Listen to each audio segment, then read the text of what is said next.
qué le motivó a solicitar este empleo? Bueno, hace tiempo que no trabajo y necesito ayudar en casa todo lo posible. ¿Y qué le hace pensar a usted que es mejor que el resto de los candidatos? Creo que sabré aprovechar esta oportunidad con una dedicación total. Quiero sentirme realizado en mi trabajo, que sea valorado por la gente.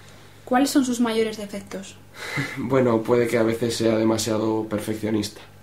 Bien, ¿y tiene alguna pregunta? Sí, ¿en qué consistiría exactamente el trabajo? Pues si le contratásemos, usted sería el encargado del estudio sobre el crecimiento de césped en las áreas urbanas públicas del centro de la ciudad. Para ello tendría que desplazarse cada mañana a los diferentes puntos que nosotros mismos le indicaremos, cargado con el equipo de medición necesario.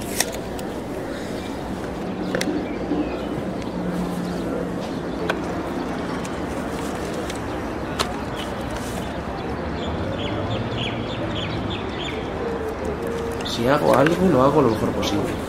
E intento disfrutarlo. Cada mañana me levanto con el reto, hoy lo puedo hacer mejor.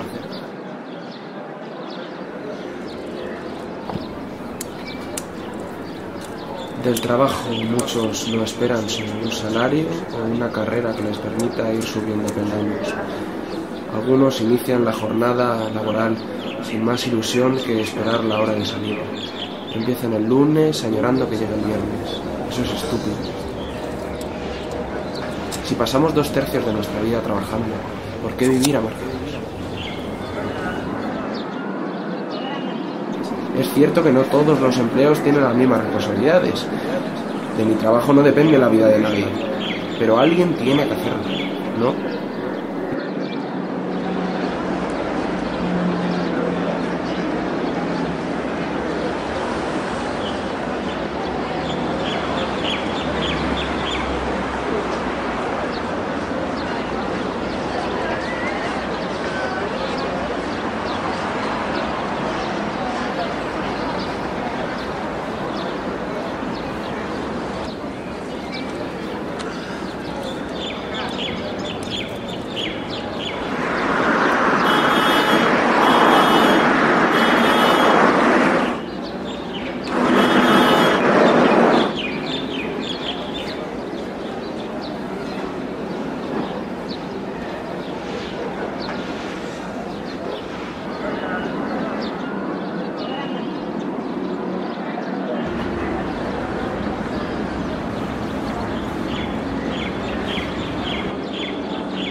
¿Qué haces? ¡No! ¡Fuera! ¡Me lo has aplastado! ¡No puedo medirlo ahora! ¿Qué hago? Me has jodido mi trabajo. 10 días llevo midiendo el césped. Para que vengas tú. Bueno, puede que a veces sea demasiado perfeccionista.